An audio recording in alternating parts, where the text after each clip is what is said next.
São 19 horas e 30 minutos. Vamos esperar mais uns 2, 3 minutinhos e vamos começar em respeito aos que estão no horário, né?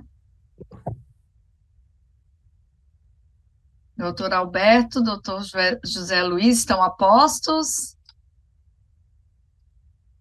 Sim, estou postos, firme e forte. Sim, também, preparado. Preparados? Então tá, eu acho que a gente pode começar então.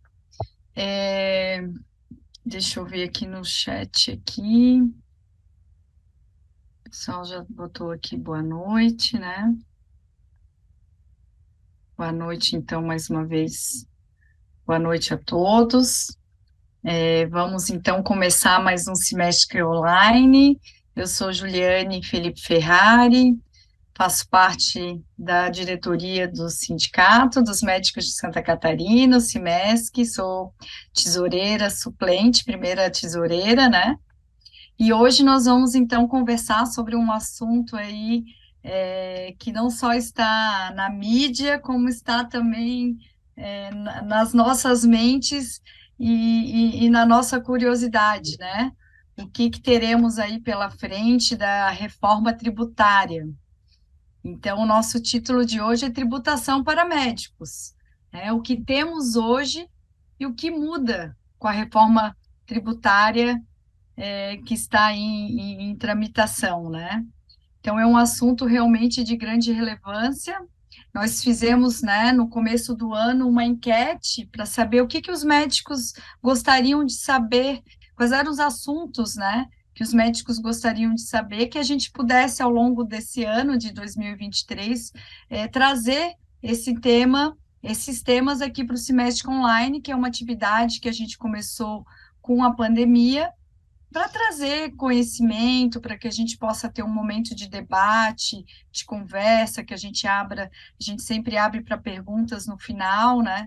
E um dos assuntos já era a reforma tributária, né?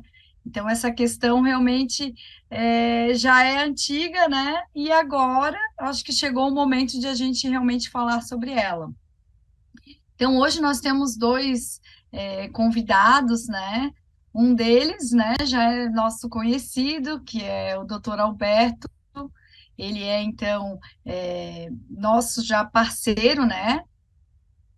Alberto Gonçalves de Souza Júnior, faz parte, então, né, da nossa parceria, dos nossos assessores do SIMESC, né? Professor de Direito e Processo do Trabalho, certificado, então, em Harvard em 2019, é advogado especializado em Direito Público e do Trabalho, é o autor do livro A Prova do Assédio Moral no Processo de Trabalho, e a gente, então, tem o prazer aí de trabalhar e de conviver com ele aí ao longo desses anos no sindicato. Eu tenho certeza que vários dos nossos associados já buscaram aí a ajuda do Dr. Alberto e dos seus associados também na busca aí de melhores condições, né, trabalhistas, doutor Alberto, sem falar nas diversas lutas aí e que o sindicato, né, encabeça em prol aí da comunidade médica, né?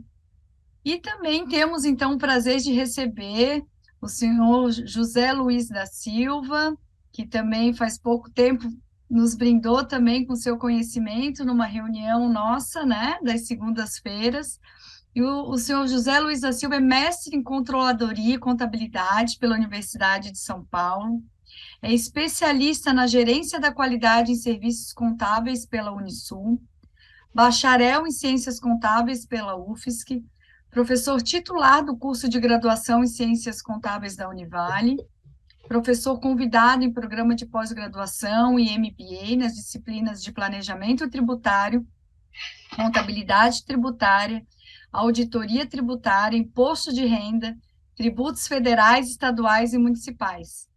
É sócio administrador da VIT Inteligência Contábil, tem experiência na área de administração, com ênfase em contabilidade tributária, atuando principalmente nesses diversos temas, tributos, contabilidade tributária e todos os tributos ali municipais, estaduais, federais, e também nos encargos sociais. Atualmente ele é conselheiro suplente do CRC de Santa Catarina e membro da Câmara de Ética e Fiscalização e da Câmara de Relacionamento com as Instituições de Ensino Superior de Santa Catarina. Então, temos aí um vasto currículo também do nosso convidado, que vai também nos brindar essa noite com muitas dúvidas, com certeza teremos muitas dúvidas, né? E é bom que a gente saia daqui, claro, com esclarecimentos, mas a gente sabe que são assuntos que vão perpetuar e que a gente possa realmente ter como apoio, né, uma pessoa também muito expert nessa área. Tenho certeza que a gente vai aprender bastante com o doutor Alberto e com o senhor José Luiz da Silva também. Então, primeiramente, eu vou dar a palavra, a gente combinou, né, que a gente vai, então, fazer duas explanações. O doutor Alberto vai começar para dizer o que a gente tem hoje, né, doutor Alberto? E depois o senhor José Luiz vai conversar com a gente sobre a reforma. No final, que a gente vai abrir, então, para perguntas e que a gente possa, então, realmente tirar as nossas dúvidas e interagir, né? Normalmente, nós temos bastante interação, mas a gente acha melhor que realmente cada um, às vezes a gente também estava tentando fazer um formato mais de bate-papo, mas como é um assunto denso e é um assunto muito específico, né? A gente resolveu dividir, então, em duas explanações, tá?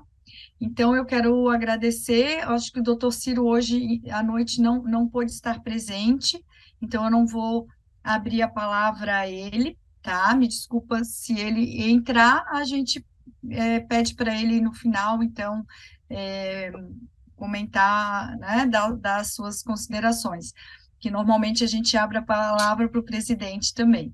Então, doutor Alberto, a palavra está com o senhor. Lembra a todos de deixar o microfone fechado, para realmente não atrapalhar durante a explanação. Doutora Juliane, muito obrigado pela oportunidade de mais uma vez trazer um assunto, trazer a discussão, um assunto que é muito caro para a medicina, caro nos dois sentidos da palavra, né? Questão de importância e questão de valores também, né? Questão de tributos, né? Eu fiz aqui eu tentei ser o mais breve possível, porque, como já foi comentado, é um assunto muito denso e o tempo que nós temos aqui, ele é extremamente escasso para que a gente consiga adentrar em questões técnicas mais relevantes ou algumas questões técnicas que talvez não digam nem respeito à própria medicina, né? Mas assim a contabilidade lá, doutor José Luiz, né? Então eu trouxe aqui algo mais para que a gente possa entender o que é que existe. E no direito a gente sempre tenta trazer algumas soluções para poder reduzir tributos de acordo com os entendimentos dos tribunais, né? Então, eu vou tentar aqui fazer um compartilhamento de tela. Eu já fiz aqui. Eu acho que é esse aqui. E aí eu consigo. Eu acho que foi, né? Está sendo compartilhado aí, não? Sim. Boa. Tá.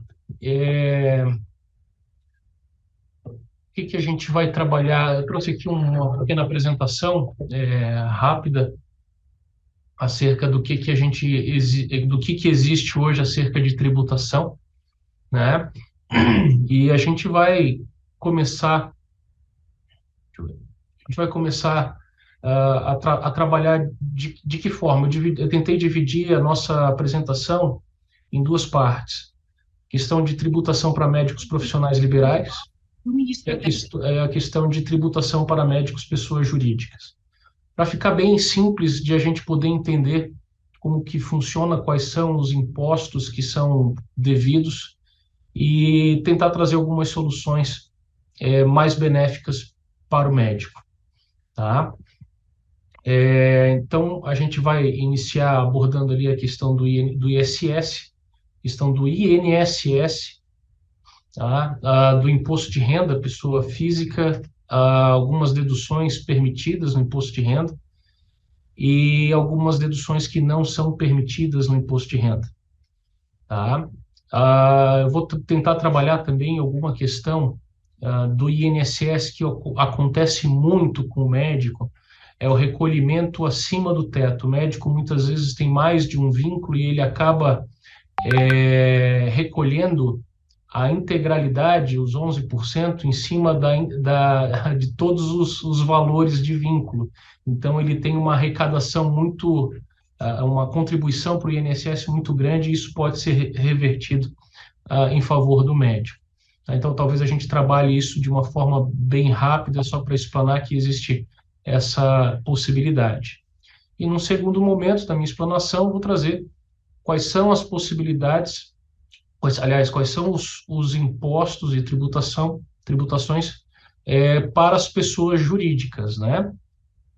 E a gente vai falar sobre algum deles, e ao final vou trazer um exemplo aqui que a gente consegue reduzir em até 75% a questão dos impostos de contribuição social, imposto de renda à pessoa jurídica, tá?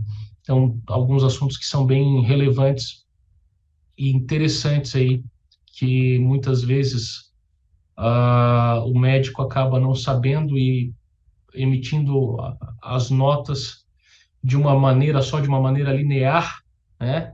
Sendo que se preenchesse a nota fiscal de acordo com o real procedimento, a gente teria um avanço, uma economia tributária muito relevante para a clínica ou para o próprio médico, tá? Então, a gente vai começar aqui.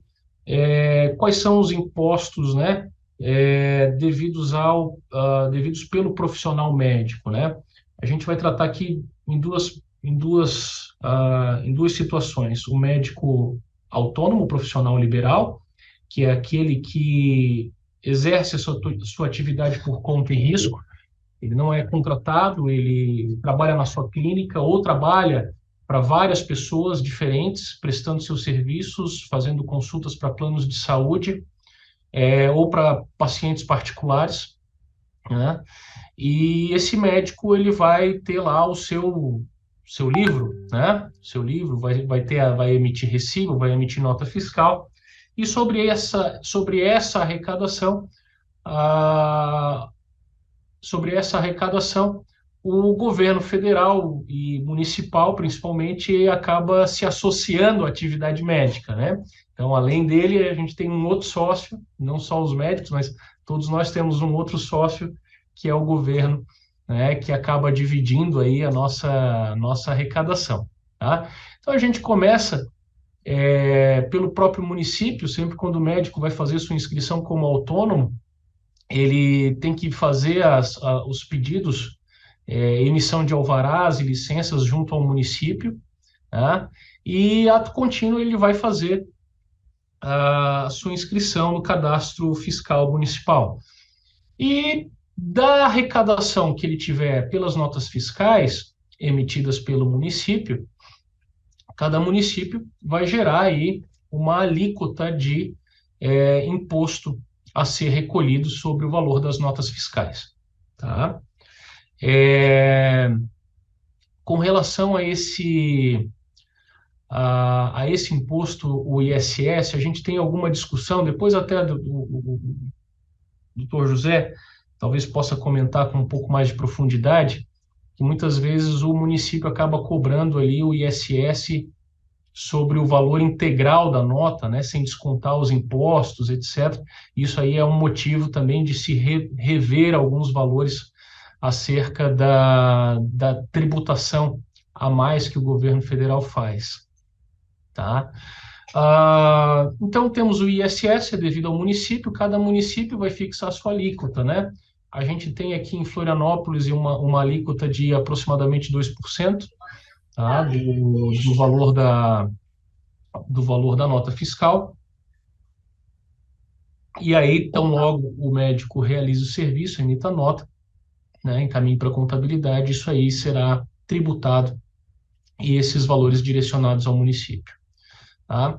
Outro tributo que também é devido pelo médico, pessoa física, é o INSS, tá? O INSS ele pode ser contribuído pelo médico, tá? No montante de 20% sobre o teto, né? Até esse valor sobre o teto, mas ele pode, né, contribuir um pouco menos. E quando há atendimento a convênios ou hospitais diretamente, esse INSS ele será debitado diretamente já do valor que ele tem para receber, tá? No valor de 11% do teto da Previdência Social. Aí onde a gente acaba podendo ter alguma restituição quando o médico ele contribui 11% para o hospital A, 11% do teto para o hospital B, 11% do teto para o hospital C. Então, existe aí, a gente tem casos aqui no escritório de médicos ressarcindo aí cerca de R$ 160 mil nos últimos 5 anos, porque não foram observados esses limites. Então, acabou a Previdência Social arrecadando mais do que era devido. Então, era devido somente 11% sobre um determinado contrato, só que o médico acabou contribuindo em todos os contratos que ele mantinha os 11%. Tá? Então, é importante que a gente consiga aí gerenciar, que o médico conte aí com uma assessoria contábil, que possa gerenciar essa arrecadação e esse recolhimento de impostos aí no que tange ao INSS. Tá? E aí a gente tem ali, por fim, nos impostos devidos pelo médico autônomo, né, que é o imposto de renda pessoa física, que ele é verificado através do Carnê-Leão ou livro caixa, né, como queiram. E ali vai ser registrado toda a arrecadação, recibos e notas fiscais que são encaminhados ou recebidos de valores recebidos pelo médico, né? E o imposto devido será a diferença, né, entre o valor total dos rendimentos e o valor total das deduções, que é o que mais importa, que o médico às vezes precisa saber. E quando for escriturar isso, já escriturar de forma que, quando for realizar a declaração de imposto de renda, já tenha lá o valor a ser deduzido, né? Então, assim, eu trouxe alguns exemplos de algumas deduções que são devidas, que podem ser realizadas pelo médico, tá? Que são os materiais de uso do escritório, do consultório, né? Conservação, limpeza e produtos de qualquer natureza usados ou consumidos, né? Então, parte desses, por exemplo, os equipamentos que o médico utiliza para realizar os seus procedimentos também podem ser deduzidos. Materiais de reparos na conservação do imóvel, onde ele exerce a sua profissão, né, o seu consultório, tá? Desde que seja de sua propriedade. Salários de funcionários e encargos trabalhistas, tá? Isso tudo acaba sendo deduzido do imposto de renda. Pagamento de terceiros sem vínculo empregatício, tá? Desde que necessários. Muitas vezes hoje existem empresas especializadas em limpeza e manutenção de escritórios, de consultórios. Então, os valores pagos a essas empresas de conservação podem ser deduzidos. Acho que aqui a maior parte dos médicos já sabem, né? Despesas com aluguel, energia elétrica, impostos IPTU, telefone, internet, condomínio também podem ser utilizados para abater o imposto de renda. Despesas com assinatura de livros, jornais, revistas, roupas especiais, que também pode, no caso dos médicos, entra lá naquele primeiro exemplo, né? Despesas efetuadas com encontros científicos, congressos, seminários, desde que seja necessário a realização das suas atividades. E também despesas com publicidade, propaganda, né? A gente consegue enquadrar alguma coisa aí com as redes sociais, e também a contribuição com os sindicatos e associações e conselhos. Tá? São algumas hipóteses que a gente consegue abater o valor do imposto de renda. Então, está aí uma das vantagens de ser associado ao sindicato. Tá? E aquilo que não é permitido, né? Tickets de caixas ou recibos não identificados. Então, por exemplo, eu vou lá e compro algum material para manutenção do meu consultório, mas eu não coloco o CNPJ, né? Então, isso futuramente não vai ser útil para abatimento do imposto de renda. Tá? Então, sempre quando for fazer alguma compra de material para manutenção do consultório, é interessante que o médico, né, coloque ali o seu CNPJ, o seu CPF, tá, na nota fiscal. A compra de equipamentos imobiliários, né, com vida útil superior a 1 ano. Vou dar um exemplo: macas, cadeiras, essas questões mais de mobiliário, né, que a gente consegue ter uma durabilidade maior. Às vezes são os produtos de consumo com alta durabilidade. Tá? Benfeitorias feitas no próprio imóvel, tá? Isso acaba não sendo colocado. Despesas de transporte, locomoção, combustível, estacionamento, manutenção de veículos, etc. Tá? Então, essas questões não podem entrar aí como abatimento do imposto de renda. Ok? E a tributação da pessoa jurídica, nós temos ali 5 tributos ali que a gente consegue medir. Tá? Iniciamos ali também pelo ISS, que é o imposto devido ao município. Tá? Esse imposto, assim como nos médicos pessoas físicas autônomos, ele é devido ao município.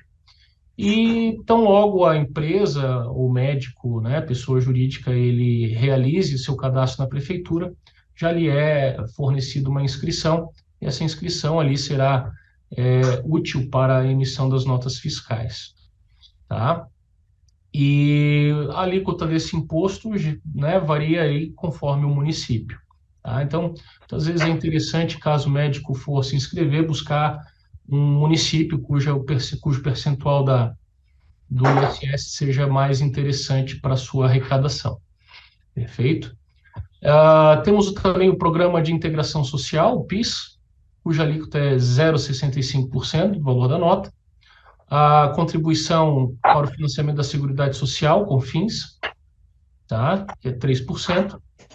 O imposto de renda, pessoa jurídica, tá? Que são impostos medidos trimestralmente, que é de 4,80%, e a contribuição social sobre o lucro líquido, que é no percentual de 2,88% do valor da nota fiscal.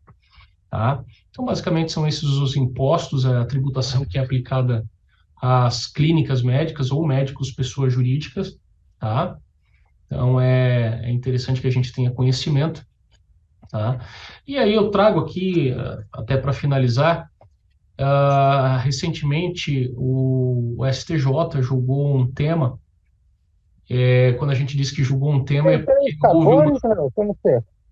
Oi, eu acho que teve uma linha cruzada ali. Julgou um tema que pode ser aplicado ao Brasil inteiro, né? Que diz respeito aos profissionais médicos de poderem aproveitar uma alíquota reduzida aplicadas aos hospitais. Tá? Então, havia um benefício fiscal aplicado aos hospitais, essencialmente, mas que pode ser também hoje utilizado pelos médicos que tenham CNPJ. Resumindo, né, desde que não seja consulta médica, todos os outros procedimentos a gente consegue essa redução da base de cálculo. Tá? E essa redução é somente para quem tem uma pessoa jurídica no lucro presumido, tá? No sistema de tributação de lucro presumido. Então, assim, como é que funciona, né? A Receita entende que o lucro das empresas é de 32%, tá? Então, da receita bruta, tá? Então, do faturamento, 32% é lucro. E aí, a partir disso, tá? Nós teríamos que pagar desses 32%, 8%. Não, mentira, eu estou me confundindo ali. Só deixa eu ver o próximo slide aqui. Deixa eu ver. Isso, tá? Nós teríamos 8% para o imposto de renda e 12% para a contribuição social sobre o lucro líquido, tá? Então, desses 32%, teria-se um valor, e sobre esse valor, 8% pagaríamos de imposto e 12% de contribuição social. Perfeito? Os requisitos para que essa empresa tenha esses benefícios seriam a constituição em forma empresarial, tá? Constituída na forma de sociedade limitada, está escrita na Anvisa, né? Ter ali as aprovações da Anvisa, e exercer serviços hospitalares de diagnóstico, terapia, a patologia clínica, imagem, anatomia patológica, citopatologia, tá? E análises patológicas e clínicas. Aqui a gente consegue, né, orientar algumas clínicas médicas, porque quando a gente muitas vezes pega as notas que já foram emitidas pela empresa, ela só coloca como serviços médicos, né, ou consultas médicas.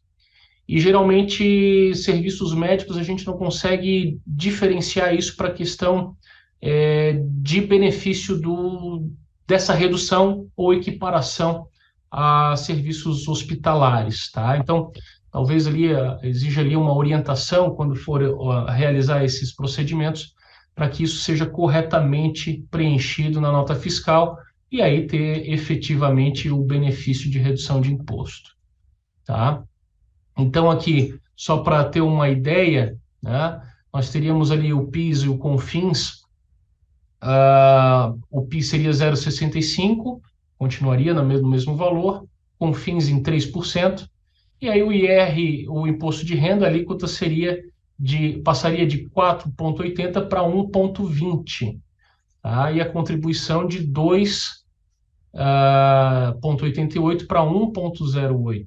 Então, uma redução significativa dos impostos devidos pelas clínicas, tá? E aí eu trouxe aqui um exemplo prático, já para finalizar, um exemplo de uma clínica médica cuja inscrição num regime tributário seria pelo lucro presumido, cujo faturamento de R$ 12.000 por mês, tá? E teríamos um total faturado no trimestre de R$ 36.000. A presunção de lucro desses serviços médicos seria de 32%. Então, sobre os 36 mil, teríamos ali 32% sobre lucro. A Receita, então, aplicaria a essa base de cálculo, R$ 11.520, calcularia, então, o imposto de renda e a contribuição social. E aí o médico pagaria 15%, né, de imposto e 9% de contribuição social. Então, dariam esses valores, 1.728 de imposto de renda mais 1.036 de contribuição social, tá? Depois de refeito essa análise, esse planejamento tributário, nós teríamos ali a redução desses valores, tá? Da base de cálculo, né? A gente passaria a base de cálculo ali de 11 mil, aqui de 11 mil do imposto de renda e contribuição social, nós passaríamos de 2 mil para imposto de renda e 4 mil. Então, o imposto de renda pagaria-se R$ 432 e para contribuição R$ 388. Então, uma redução significativa, né, para serviços que não ser excluídos as consultas médicas, tá? Seria uma redução significativa da arrecadação tributária ou da dívida tributária dos consultórios médicos, tá? Então, já passando aqui meu limite de tempo, já deram 21 minutos, né? Eu fico à disposição, né? Agradeço mais uma vez a doutora Juliana, a direção do Sindicato dos Médicos, pela oportunidade de falar um pouquinho sobre a questão dos tributos devidos pelos médicos. Muito obrigado. Obrigada, doutor Alberto. Então, a gente vai dar continuidade e depois a gente abre aí para discussão, que eu tenho certeza que o pessoal já vão ter, né, vão gerar várias dúvidas aí. Então, convido então o senhor José Luiz, por favor. Ok, boa noite. Primeiro, dar uma boa noite aí para a Juliane, que está conduzindo os trabalhos, para todos os diretores que estão presentes, para a Catiane, que faz esse nosso relacionamento com o Cimesc. Então, nós vamos falar sobre a reforma tributária, né? Então, o que temos, o que temos pela frente. Deixa eu ver se vocês...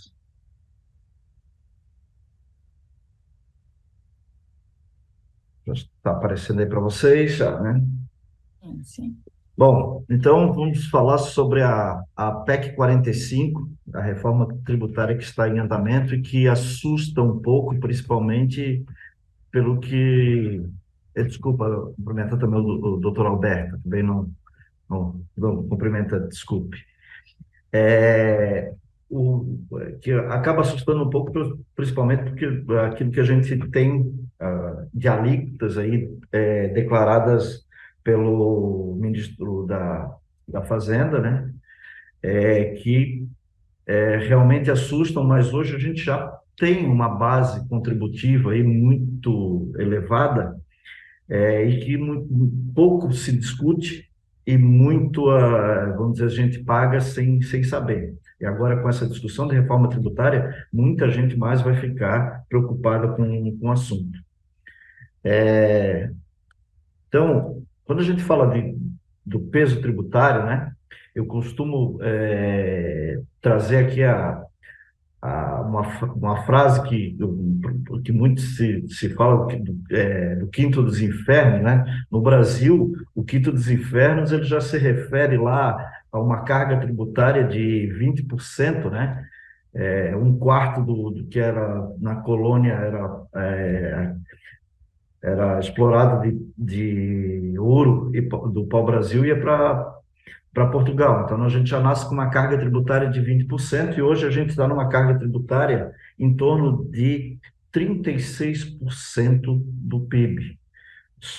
Foram 2,1 trilhão de arrecadação tributária no Brasil no ano de 2022.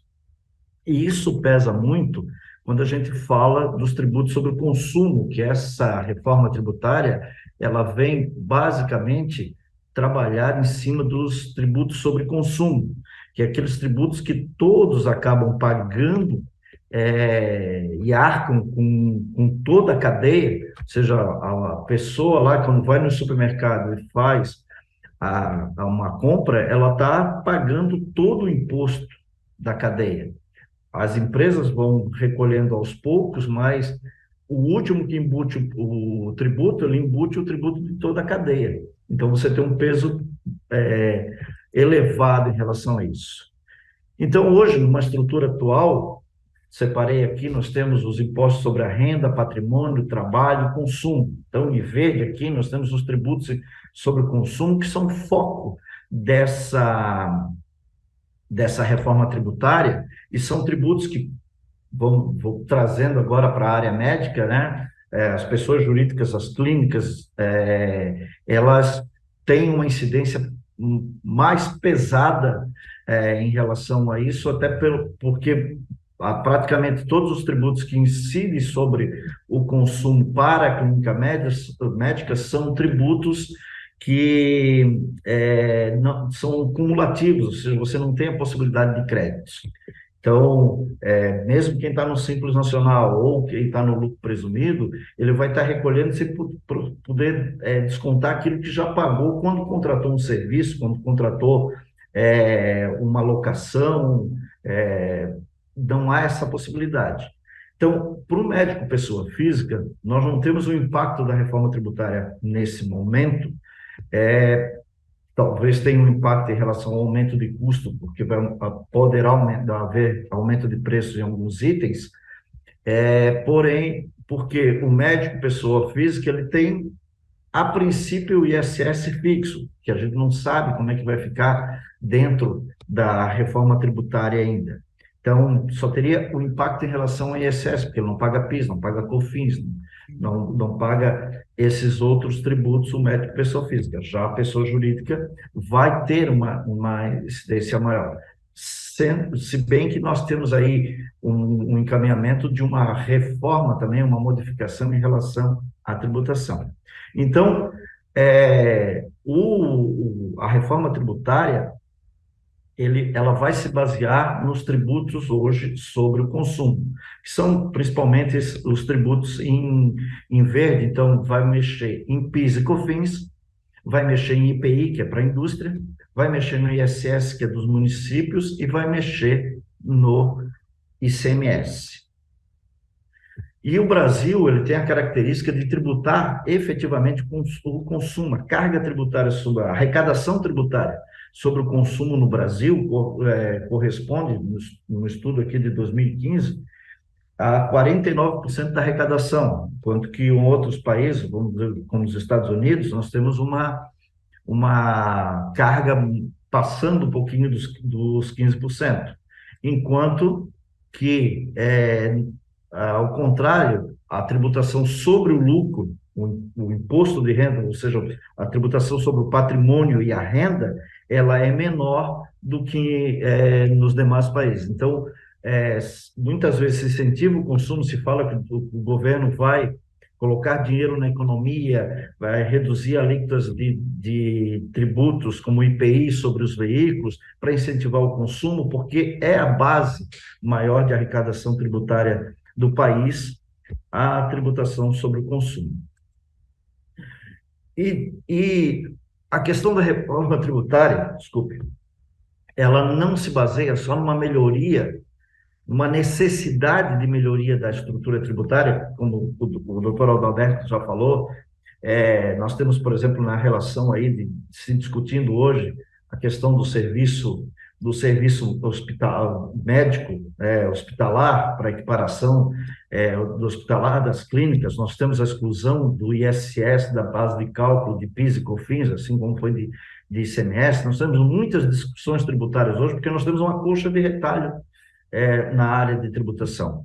Então, isso já é uma necessidade do governo, porque você pensa no seguinte: faça uma reforma tributária, crie estruturas novas, bases novas, até se estudar efetivamente essa estrutura tributária e começar a se discutir se está se tributando mais ou menos, vai haver um período aí em que o governo vai, vamos dizer assim, manter uma arrecadação tributária maior. E a gente tem uma série de obrigações, nós, contadores, sofremos por demais. Nós temos em torno de 60 obrigações acessórias no Brasil, nós temos 26 estados e o Distrito Federal e 5.570 municípios, que você tem a legislação para cada um. Qual é o ISS da prestação de serviço médico? Vamos dizer, em Rondonópolis, em Maringá, em Florianópolis, em São José. Aqui na Grande Florianópolis, nós temos alíquotas diferentes de ISS, dependendo do município. Então, isso dificulta efetivamente. Então, há uma necessidade em relação também de se reformular isso para haver uma simplificação tributária, para ficar mais fácil, porque no Brasil se gasta 1.500 horas por ano para apurar tributo. Nós somos o 184 de 190, a nossa colocação. Então, você tem nós, contadores, muitas vezes, ao invés de estar auxiliando a gestão da empresa, a gente está, única e exclusivamente, na grande maioria, trabalhando para fazer a apuração tributária correta. porque são muitas obrigações acessórias. Então, o que a reforma busca? É eliminar discussões tributárias, trazer uma não cumulatividade ampla, ou seja, eu vou ter que pagar o tributo, mas se eu já contratei de outra pessoa jurídica, eu vou poder descontar, ter créditos em relação aos tributos que estão incidindo nessa operação. Então, eu vou ter os tributos com uma base de não cumulatividade, a PEC prevê isso, ou seja, uma clínica médica ela vai pagar o IBS e o CBS, porém vai poder descontar o IBS e o CBS de todas as aquisições de bens e serviços. Claro, qual é o maior, às vezes, qual é o maior custo de uma clínica médica? Pessoal, salários, né? E isso, a princípio, não está previsto a geração de crédito.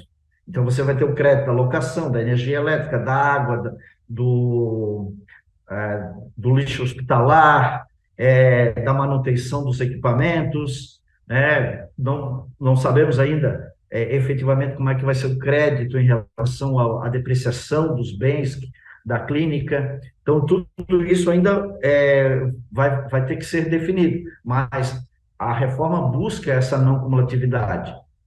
A arrecadação no destino, ou seja, a tributação será efetivamente onde está sendo prestado o serviço, e a tributação final em relação à mercadoria será onde está se direcionando o produto efetivamente. Busca-se uma simplificação, porque você vai juntar 5 tributos em dois, né? Você tem efetivamente uma redução, tá? E efetivamente criar regimes de exceções que são iguais, desculpe, para todo o Brasil, né? Então, você teria, por exemplo, o incentivo, se vai haver um incentivo fiscal para uma determinada atividade econômica, ela vai ser para todo o Brasil. Então, não é veículo incentivado num determinado estado, eletroeletrônico em outro, não. Você vai ter o incentivo paritário, isso que se busca, né? E como é que vai funcionar? Então, nós passamos a ter o IVA, né? O Imposto sobre Valor Agregado dividido, que o IVA já, vamos dizer assim, lá na década de 60, quando se criou o ICM, quando criou-se o Imposto sobre o Produto Industrializado, o Imposto sobre o Serviço, já tinha essa implantação de um IVA que ele foi se modificando, alguns tributos passaram a ser cumulativos e não veio efetivamente a funcionar o IVA, porque o IVA, o Imposto sobre Valor Agregado, a carga tributária é efetivamente sobre aquilo que eu estou agregando. Então, se eu comprei por 100 e estou vendendo por 200, a minha tributação efetiva vai ser sobre o meu lucro de 100, certo? Então, por isso que é um imposto sobre valor agregado. E vai ser separado em duas formas. Nós vamos ter o IBS, que é o Imposto sobre Bens e Serviços, e a CBS, Contribuição sobre Bens e Serviços. O IBS, ele vai substituir o ICMS e o ISS, ou seja, vai ser destinado aos estados e aos municípios. E a CBS, a Contribuição para Bens e Serviços, ela vai substituir o PIS, a COFINS e o IPI, no caso da indústria.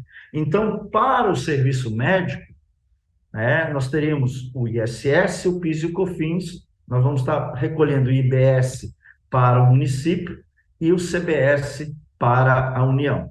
E foi criado também o imposto seletivo, e é um novo imposto, surgiu um novo imposto que vai ser para produtos que venham a ser prejudiciais à saúde ou meio ambiente, bens ou serviços, por exemplo, cigarro,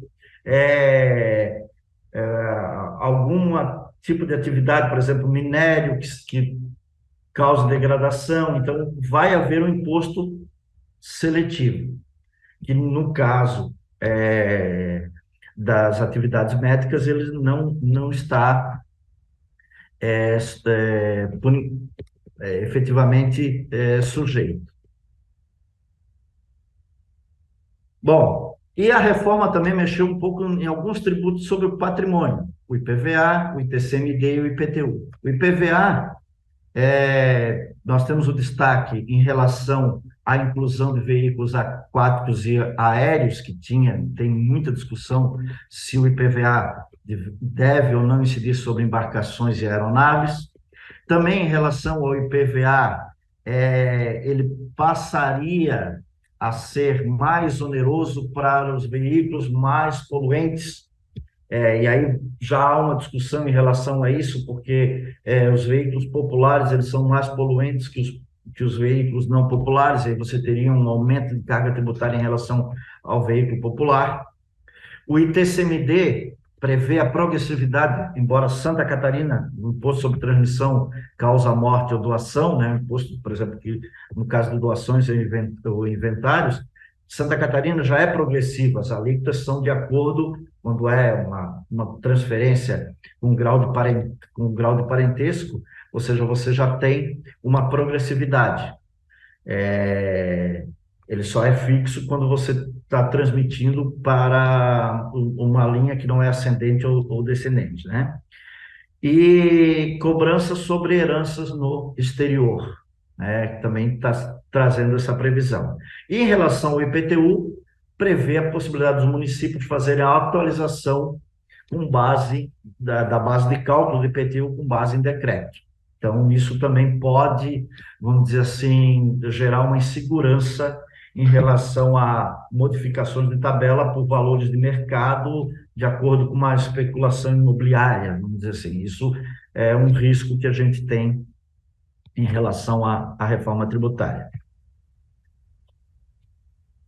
Bom, então, em relação ao IBS e o CBS, o que se tem aí em relação à mídia é que, em últimas entrevistas, o ministro Fernando Haddad falou que as alíquotas elas podem variar entre 25,45% a 27%. Quando nós estamos falando isso numa visão do IVA, ou seja, do IVA, né? Da junção dos dois. Não seria o seguinte, a princípio, não seria o IBS vai ser 27 ou o CBS vai ser 27. Na junção dos dois, o máximo que nós chegaríamos a 27%, que já é elevado. Mas se a gente pensar no seguinte, na telefonia, né, no nosso celular aqui, a gente paga 25% de ICMS, que o ICMS tem um cálculo por dentro que equivale a 33%, de fato, mas vamos considerar 25%. Eu pago PIS e COFINS, né, a empresa de telefonia é lucro real, ela já tem uma alíquota bem maior, 7,6% e 1,65%. Então, nós temos quase, o consumidor final está pagando quase, em relação ao preço do produto ali, mais de 40%.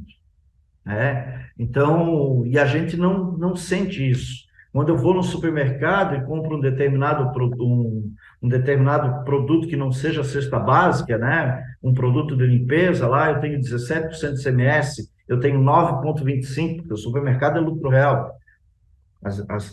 A clínica médica no lucro presumido paga 3,65%, mas o supermercado paga 9,25%. Então, mais de 17%, eu já tenho 26%, só falando nesses tributos. Então, nós já temos uma carga tributária elevada, só que não se falava muito em relação a isso. A forma de se tributar o IVA agora vai ser diferente, vai ser por fora. Nós vamos ter a noção que quando eu estou pagando R$1.000 no produto, vai ter mais 25%, ou seja, mais 25% de IVA. Eu vou ter a noção de quanto está pesando esse tributo, ok?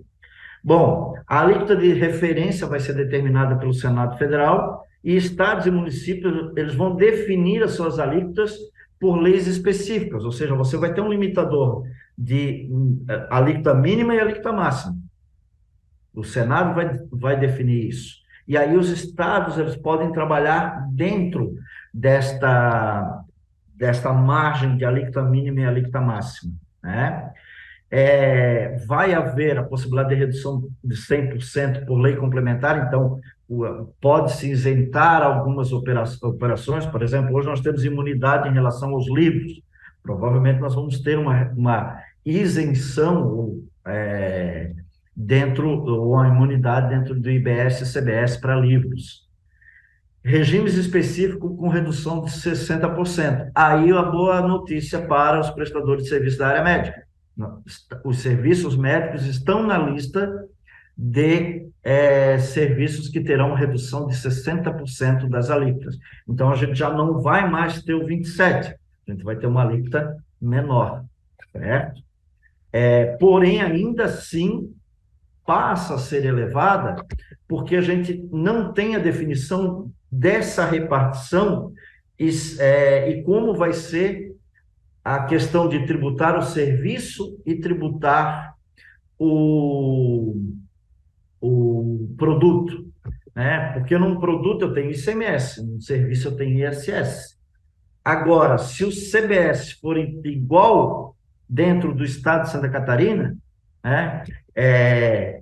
No caso da prestação de serviço, eu só vou contribuir com o IBS parte do serviço, ou vou contribuir com o IBS no total, e o Estado vai começar a arrecadar em relação aos serviços também. Então, a lei complementar, ela não deixa claro como é que vai ficar essa repartição ou essa forma de tributação. Vai haver também algumas definições de isenções que vão precisar efetivamente de lei complementar para definir que tipo de serviço ou produto vai ter esse benefício. Bom, nós temos a aprovação em 2023, nós vamos ter em 2026 o início da cobrança, certo? Então, o início da cobrança, ele começa com 0,1% de tributação, nós vamos ter duplo regime, imagina, o contador vai ficar fácil, né? Vai ter que apurar o regime antigo e o regime novo, né? Apura no regime antigo e no novo desconta do antigo que vai pagar no novo, vão ser 2 regimes em andamento. Lá em 2027 nós temos o fim do PIS e da COFINS, em 2029 a 2032 começa o início de redução do ICMS e ISS, então vejam que até 2029 nós vamos ter 2 regimes de apuração, e isso vai até 2032. 2033, aí sim fica puro IBS, puro CBS. Em 2078, o fim dessa fase de paridade tributária, porque o fim dos benefícios fiscais, hoje existentes em ICMS, em ISS, lá em 2078 acabaria tudo, estariam todos dentro da lei pura do IBS e do CBS. Então, vejam que nós temos um período de tempo aí que nós vamos ficar com 2 apurações. Bom, e o impacto tributário disso? Para mim já ir para finalizando, né? Eu trouxe aqui um exemplo, né? Uma clínica médica que num trimestre tivesse um faturamento aqui de 150 mil, uma despesa de folha de pagamento de 50 mil, uma despesa com possibilidade de créditos, ou seja, aquilo que ela paga para outras pessoas jurídicas que gerariam crédito, de acordo com a linha de entendimento que hoje os consultores das áreas tributárias estão entendendo que o fisco vai possibilitar, e outras despesas que não geram créditos, por exemplo, de 30 mil, um tipo de serviço que tenha hoje uma isenção, uma imunidade. Como é que ficaria a carga tributária? Então, nessa estrutura, na atual, tributando pelo lucro presumido, o professor Dr. Alberto já explanou, nós teríamos um total de tributos de 19.995, ou seja, 4,8 de imposto de renda da pessoa jurídica, 2,88 de contribuição social, PIS de 0,65, COFINS de 3% e um ISS de 2%, considerando aqui Florianópolis. Estou até desconsiderando a possibilidade do ISS fixo, né? Mas nós teríamos 19.995 de tributação dentro de um trimestre. Não estou aqui também considerando, estou considerando uma clínica só com consultas, não no benefício que o doutor trouxe. Bom, com o impacto tributário com IBS e CBS de 25%, se nós fôssemos considerar uma alíquota de 25%. Imposto de renda e contribuição social não muda, continua a mesma coisa. Ou seja, eu não tenho mudanças. Ó, era 7.200, 4.320, eu não mudo em relação a isso. Só que agora o IBS, eu tenho débito e crédito. Então, eu vou ter 25% sobre os 150 mil, que foi a minha receita, e vou ter créditos. Eu considerei que das minhas despesas, né, 20 mil reais ali dariam possibilidade de créditos. Tá? Bom, então eu teria 25% sobre 20 mil, 5 mil reais de créditos. Eu teria um IBS e CBS a recolher de 32.500 reais. Considerando que a alíquota de 25 vai ser independente se eu vendo produto ou presto serviço. Vejam que de 19 mil eu pulo para 44 mil reais. Agora, serviço médico, eu tenho 60% de redução. Então, eu tenho IBS, CBS, agora em torno de 10%. Então, se isso for mantido para a área médica, como é que fica a minha tributação?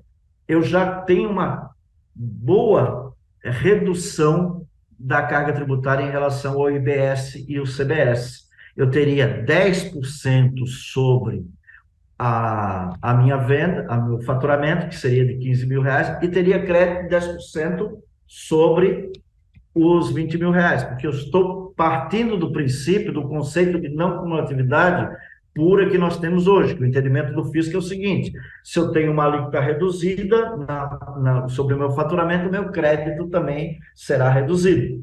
Pode ser que a lei diga o seguinte: não, para incentivar o serviço médico, lá na frente eu digo o seguinte: não, a alíquota vai ser reduzida de 60% para o débito, porém mantém um crédito integral, como é, por exemplo, nas exportações, no caso de ICMS, né, como em relação à venda para Itaipu, por exemplo, que você mantém o crédito ICMS da compra, mas não tem a isenção na venda. Então, dependendo o incentivo que quiser se trazer à saúde, pode ser que o governo facilite mais em relação a isso. Porém, mesmo assim, eu vou ter que recolher 13 mil reais de contribuição de IBS e de CBS. E vai para 24 mil reais. Então, resumindo, se a alíquota for cheia para um prestador de serviço que tem poucos créditos, considerando que a minha maior despesa, por exemplo, eu vou trazer também para um serviço contábil, o meu maior custo hoje é mão de obra. Então, eu tenho software, eu tenho depreciação do equipamento, tenho material de expediente, mas o custo é menor. Então, eu tenho a área de departamento pessoal, de folha de pagamento, né, como o meu maior custo. Eu tenho pouco crédito.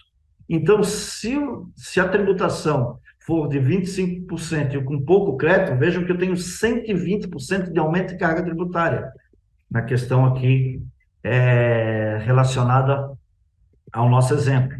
Agora, considerando uma redução de 60% das alíquotas para os serviços médicos, eu tenho um aumento só de 23%, mas ainda assim se prevê uma possibilidade de aumento de carga tributária.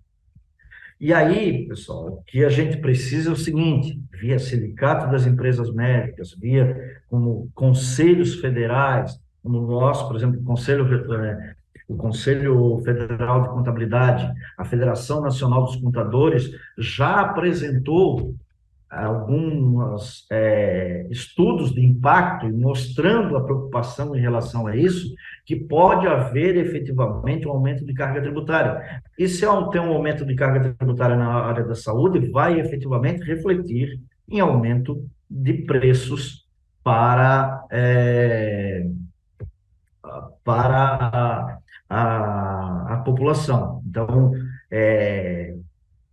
o setor de serviços, ele em todas as mexidas que nós tivemos em relação à não cumulatividade de PIS e COFINS, que teve no passado para as empresas de lucro real, em relação ao Simples Nacional, criou-se o Simples Nacional e o médico, muitas vezes, tem que estar lá no anexo 5 do Simples Nacional, porque tem pouca folha de pagamento, uma tributação que passa, já inicia com 16%.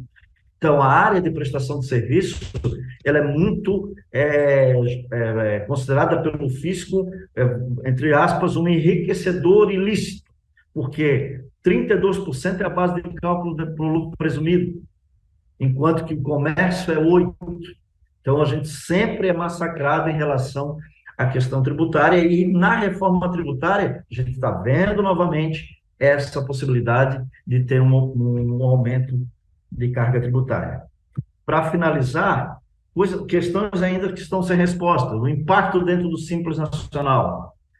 Vai ser mantido a forma de tributação do Simples? Eu vou pagar só imposto de renda e contribuição social dentro do Simples e vou ter que recolher o IBS, CBS em separado? A redução de alíquota também reduzirá o crédito, como eu já falei, né? O ISS fixo. Hoje eu tenho um ISS fixo. Eu vou poder ter um CBS fixo? Por exemplo, se tem uma clínica com 2 médicos e que não tenho mais médicos que prestem serviço efetivamente, né? Eu posso ter o ISS pago de forma física, numa sociedade unipessoal, né? Posso ter o ISS fixo, em vez de pagar a alíquota de 2%. Então, como é que vai ficar isso dentro dessa reforma? Será realmente amplo o crédito? Eu vou poder acreditar de tudo, né? Então, comprei material de expediente, vou poder acreditar, paguei algum serviço por exemplo, condomínio, né, que eu estou pagando, será que vai poder gerar crédito? Então, essas questões ainda que efetivamente estão sem definição. E a base de cálculo será somente o faturamento? Porque, por enquanto, há uma dúvida se eu vou pagar o IBS e o CBS sobre o faturamento ou sobre todas as receitas. Por exemplo, se a clínica tiver uma aplicação financeira, se receber um desconto por pagar antecipadamente um fornecedor, é receita financeira. Como é que vai ficar a tributação? Vai entrar no cálculo do IBS ou não vai? Então, tem muitas questões ainda que estão ainda no limbo, e a gente precisa efetivamente se preocupar com isso. Então, pessoal, fico à disposição para as dúvidas. Agradeço novamente o convite e vamos aos questionamentos. Olha, não sei nem por onde começar, né, pessoal? Realmente é um assunto muito, muito complexo, né? Eu queria primeiro perguntar, eu vi que tem uma pergunta já no chat, mas eu queria só perguntar em que pé que nós estamos, né? Já vimos aí que pelo menos o mínimo são 10 anos aí de transição, né? E para se completar aí teremos aí a 2078, é isso? Isso. Não estaremos aqui provavelmente, né? Então, eu gostaria de saber só em que pé que estamos, né? Já passou pela Câmara dos Deputados e já foi para o Senado, é isso? E o Isso. Senado pediu já a revisão, né? Então, se puder só atualizar só em que pé que estamos, seria interessante. O que nós temos, ela foi aprovada na Câmara dos Deputados num regime de urgência, numa votação do tipo, na segunda votação, todos concordam, permaneçam como estão e foi tocado em frente. O Senado Federal já disse o seguinte: não, nós vamos passar pelas comissões, nós vamos analisar, fazer os estudos de impacto. Então, talvez, claro, dependendo das negociações políticas, isso possa atrasar um pouquinho esse andamento. A gente fala que por baixo dessa ponte ainda vai passar muita água, porém, eu creio que a reforma vai sair. Pode ser que, vamos dizer assim, ela tenha uma redução das alíquotas que estão previstas, ela demore um pouco mais para ser implantada, se reduza o tempo em relação a ficar com os dois tributos, mas eu não creio que voltar a estaca zero seria, assim, um golpe muito duro, né, politicamente em relação ao governo.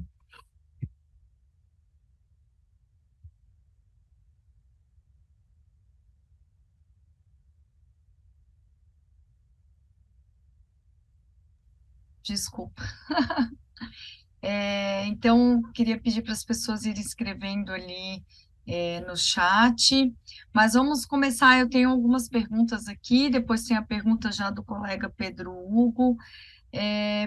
Primeiro, doutor Alberto, como é que a gente pode ter acesso a essa redução de impostos, né, esses benefícios tributários que o senhor bem explicou ali na sua explanação? Uma boa pergunta, doutor Juliane. Primeiramente, o médico tem que fazer um planejamento, né? Tem que dividir os serviços que são prestados, juntamente com a contabilidade,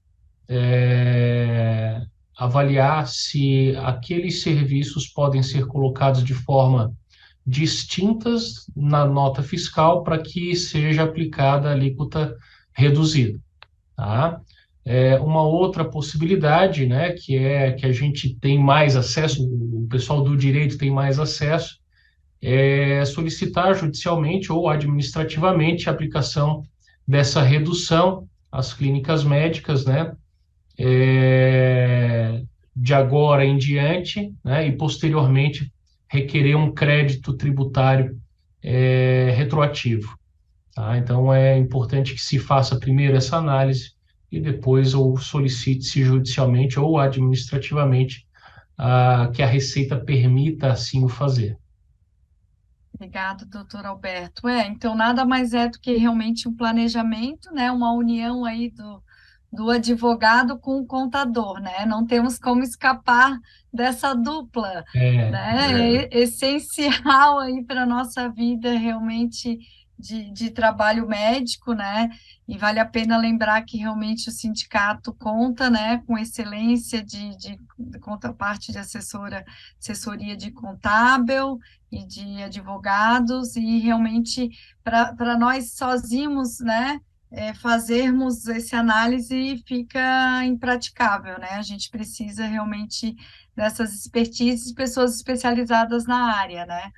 Então, tá, muito Nessa obrigada. questão, posso só dar Claro, uma pode contribuição? complementar, José Luiz, Nessa pode. questão, um ponto que é para verificar e como emitir essas notas fiscais, tem a resolução da Visa RDC 50, lá nas atribuições do 1 a 4, que tem os procedimentos que ali a Receita Federal já disse: ó, isso aqui é procedimento equiparado ao hospital, né, atividades hospitalares. Então, como nós não temos o conhecimento da ciência médica efetivamente do que está sendo feito, a gente precisa, como contador, essa análise. E aí, como o doutor falou, daqui para frente é fazer essa separação. E para trás, procurar o advogado para que faça a busca desses valores nos últimos 5 anos. Imagina se você tiver isso, porque tem determinadas situações em que a atividade que você faz, por exemplo, uma clínica dermatológica, ela tem procedimentos, a grande maioria não é consulta por você já tem uma aplicação, alguma coisa que está dentro dessa atividade. Então, quer dizer, mesmo que às vezes você não, intrinsecamente, não está descrito na nota fiscal, mas de acordo com o objeto social, de acordo com aquilo que é feito efetivamente, judicialmente, com a ajuda da área jurídica, pode-se buscar esse valor. É uma briga grande e é uma decisão recente agora, né? Que as clínicas têm direito aí de buscar esses 5 anos. Ah, muito importante isso, né? E José Luiz, mas os serviços, desculpa se eu não entendi direito, mas a gente já tem especificados quais serviços médicos que vão ter essa redução da alíquota desse imposto de valor agregado? Os serviços médicos, os serviços e atividades médicas estão na relação da redução de 60%, Sim, certo? mas Então, especificado quais não, consulta não. médica não é pelo procedimento. A atividade de saúde, a prestação de serviço em saúde, melhor dizendo, está descrito na lei como a prestação de serviços em saúde. Saúde. Então, vai ter também redução, por exemplo, dos equipamentos médicos, tem uma previsão de ter a redução de isenção de alíquotas em relação a equipamentos para tratamento oncológico, tratamento de moléstias graves. Então, você vai ter uma redução e para a clínica médica vai ficar mais barato comprar um equipamento desse ou até alugar um equipamento desse. Entendi. E a questão ali de pessoa física e jurídica, né? A princípio, então, a reforma tributária, ela não vai, então, mexer com a pessoa física, é isso? Isso, por enquanto, em relação à pessoa física, como a pessoa física, a única coisa que ela teria seria o ISS, certo? Um médico autônomo, hoje, ele paga o ISS como profissional autônomo, a alíquota fixa. Então, nós vamos ter um impacto em relação ao IBS, que é o Imposto sobre Bens e Serviços, que a gente vai ter que aguardar como é que vai ser tratado isso. Se o médico autônomo vai cair numa alíquota equiparada à pessoa jurídica, que eu acho que seria um aumento de carga tributária maior, mas vamos dizer assim, nós temos um tributo só que estaria impactando, e a maior tributação que nós temos é na pessoa física, é o 27,5% da tabela de imposto de renda. Esse, por enquanto, não muda. Não vai mudar. Perfeito, muito obrigada. Então, vou aqui para a pergunta, Pedro Hugo. Boa noite, Pedro Hugo aqui falando. Gostaria de saber se posso deduzir no imposto de renda o pagamento que faço para a locação de uma sala tipo coworking. Acho que José Luiz saberia dizer. Sim, vamos dizer assim, ó, se é utilizado na atividade, como o doutor Alberto já comentou, em relação à dedução do livro caixa, que na declaração do imposto de renda, nós temos a dedução do livro caixa. O regulamento do imposto de renda diz que eu posso deduzir aquilo que é relacionado e necessário à atividade fim. Então, eu presto o serviço dentro de um coworking, posso fazer a dedução. Então, se eu loco uma sala, o aluguel, o condomínio que eu pago para aquela sala, ele é dedutível. Por exemplo, o caso como o doutor Alberto falou, por exemplo, não posso deduzir combustível, não posso deduzir, por exemplo, um veículo que eu compro, mas, por exemplo, se eu tenho vamos supor que eu sou um médico e tenho uma unidade móvel. Nossa. Né? Então, nesta situação, o combustível eu poderia deduzir. Nesta situação. Então, a gente sempre tem que olhar, isso é necessário para a atividade? Então, se é necessário para a atividade, como o doutor falou, está na linha de dedução. Excelente. Gente, mais alguma pergunta? Vamos lá. o doutor Renato Poli está agradecendo os palestrantes, a condução, né?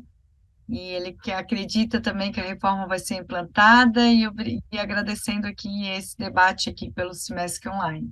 Obrigada pela participação, né? Temos tempo para mais algumas perguntas. Alguém quer se posicionar, levantar a mão aqui? Ver se... Senão a gente pode, vamos ver se tem aqui mais alguma pergunta. Acho que as pessoas ficam tão impactadas que as pessoas ficam tímidas, ficam sem palavras, né? Porque realmente como a gente falou no início, a gente sabia que é um tema denso, que é um tema complexo, né?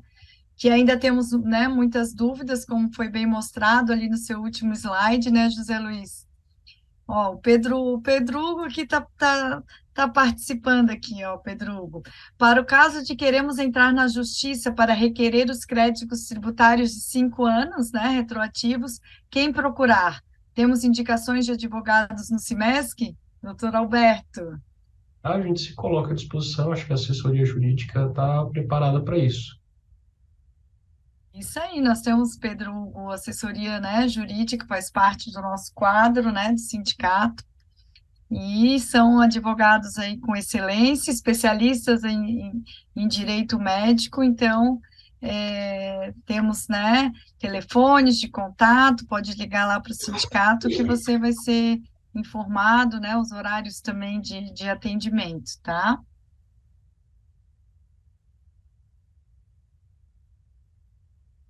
Aqui está comentando que realmente o governo só visa aumentar a arrecadação, e realmente, né, o Pedro está agradecendo aqui também por essas informações, vai procurar. O Regis tem uma outra pergunta, né? A equiparação da clínica com hospitais vai ser afetada? A redução da base de cálculo será eliminada, substituída?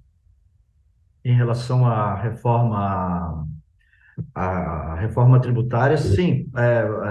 Desculpa. Em relação à reforma tributária, não. Tá? Porque nós estamos falando de dois tributos. A reforma tributária vai mexer no PIS, COFINS e no ISS, para a clínica médica. E essa redução de 32% para 8%, né, no caso do imposto de renda de base de cálculo, ela é do imposto de renda, que não mexe, por enquanto, com a reforma tributária. O que a gente, vamos dizer assim, a gente está numa situação em que, como o governo está perdendo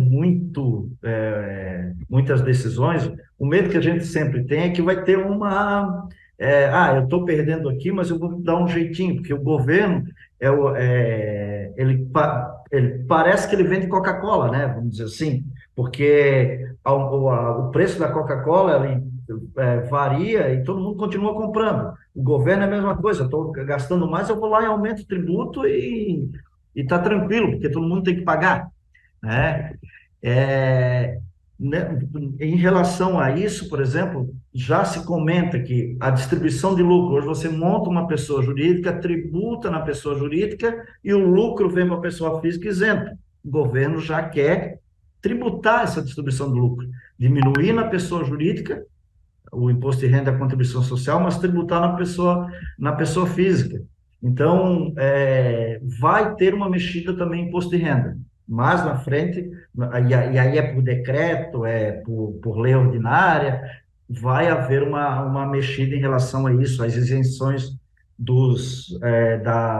das distribuições de lucro. Inclusive, no estudo que o Conselho Federal de Contabilidade enviou ao Senado, se está pedindo que se mantenha as isenções, pelo menos para as micro e pequenas empresas, ou para as empresas do lucro presumido, que pagam com uma base de cálculo mais elevada, né? Então, está se buscando isso.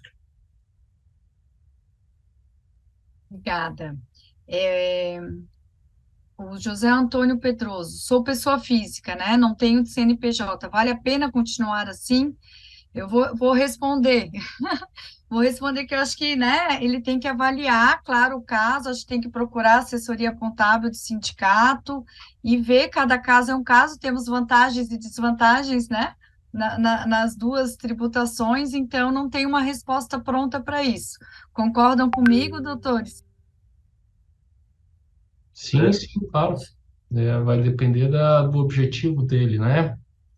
É, Geralmente a gente encontra, geralmente em relação ao médico autônomo e ao médico PJ, às vezes a gente encontra mais vantagens financeiras, né, na questão tributária, para PJ, sem dúvida alguma, mas essas vantagens elas são relativas, né, em comparação se o médico quer ser efetivamente contratado, né, então, alguns regimes jurídicos que, muito embora pareçam desvantajosos, são bem mais atrativos. Obrigada. tem que botar, desculpa, Desculpa, tem que José, pode falar. efetivamente botar na ponta do lápis, porque você tem redução tributária, mas você tem aumento de custo, que você vai precisar de serviços contábeis, você vai. Então, dependendo do nível de faturamento, da quantidade de funcionários que você tenha, então tem que se fazer, botar na ponta do lápis, efetivamente, qual o seu faturamento, qual é a sua estrutura de custo, para poder verificar se uma ou outra é vantajosa, porque nós teríamos três opções: pessoa física, simples nacional e lucro presumido.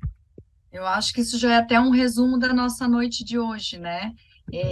A particularidade de cada médico, de cada, né, onde atua, né, no número de lugares que trabalham, que isso vai influenciar também, né?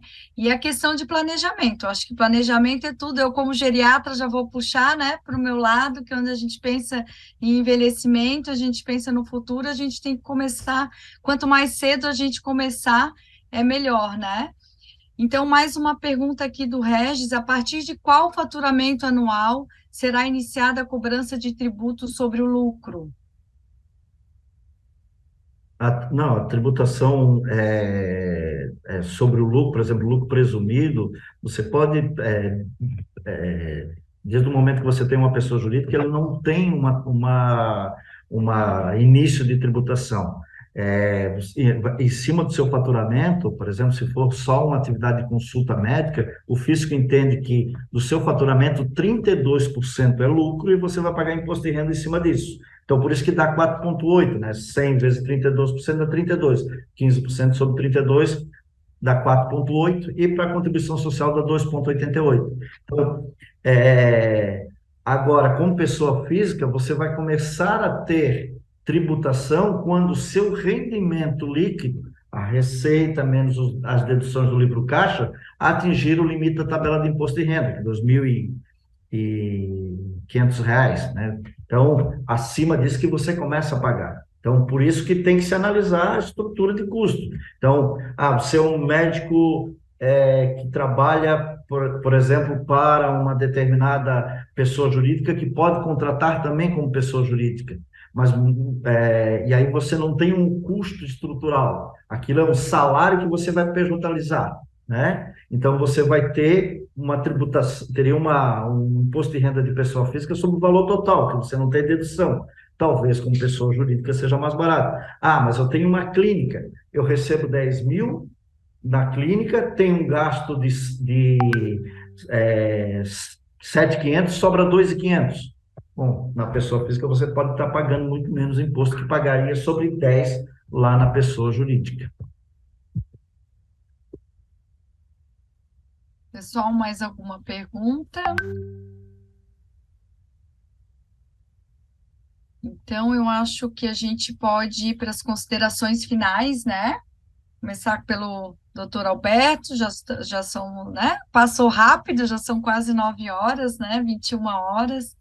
Realmente a gente poderia aqui ficar conversando mais sobre isso, né? Mas vamos deixar então para o pessoal procurar as assessorias e realmente tirar suas dúvidas de forma individualizada, né? Doutor Alberto, eu gostaria então mais uma vez de agradecer, pedir que você faça então as suas considerações finais, por favor. Não, o que eu tinha para ser dito, acho que foi muito bem explicado também pelo doutor José Luiz. Sempre uma honra estar aqui podendo dividir essa oportunidade, não só com o senhor José Luiz, mas também com toda a diretoria do CIMESC. Me sinto muito honrado em poder estar falando para esse seleto grupo e me coloco à disposição, né, da audiência aí para que possa tirar alguma dúvida. Se tiver, pode, né, entrar em contato comigo ou com o sindicato, que lá eles vão dar um encaminhamento mais adequado para sanar essas dúvidas.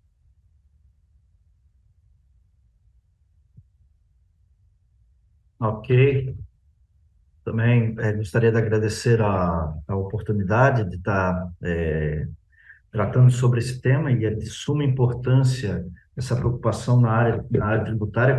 Como falei lá no início, nós temos 36% de carga tributária, então, quer dizer, o maior sócio que nós temos é o governo, efetivamente. Então, e muitas vezes um custo afundado, a gente paga e o retorno efetivamente não é na mesma proporção, e é muito importante que a gente analise isso, ou seja, vocês cuidem dos seus negócios na área que vocês são especialistas, deixe a área tributária para o contador, para o advogado, vamos dizer assim, ó, utilizem efetivamente isso, porque muitas vezes a gente tributa errado, né, e só verifica lá na frente, muitas vezes, por falta de uma conversa entre o empresário, o contador, o advogado, porque o dia a dia, como se faz, é o empresário que determina. E o que chega de informação, a gente vai tributar de acordo com a informação que chega. Então, é muito importante essa conversa. Também fico à disposição para análises tributárias que forem necessárias, para ver se vale a pena pessoa jurídica, pessoa física, né? Agradeço também ao compartilhamento de conhecimento do doutor Alberto, e desejo uma boa noite a todos, bom descanso e um bom restante de semana. Obrigada, José Luiz, pelas suas considerações. Eu acho que é isso aí, né? Essas conexões são muito ricas, né, para o aprendizado de todos. Então, gente, boa noite. Chegamos ao fim mais um semestre online. E o doutor Ciro, então, né, não pôde estar presente hoje, por isso que eu não dou realmente a palavra para ele finalizar, mas temos aqui a presença de vários colegas da diretoria. Agradeço aqui o doutor Odi, doutora Zuma, doutor Leopoldo, doutor Renato, doutor Calil, doutor Odimar, desculpa se eu esqueci mais alguém, né, as assessorias também, a Catiane também, de ter possibilitado aí esse encontro com o seu José Luiz, né? Muito obrigada. 2 professores, né? 2 especialistas na área, e contamos então depois com mais interações, né? Vai ficar gravado, o material vai ser distribuído. Então, muito obrigada, uma boa noite, uma excelente semana a todos, tá?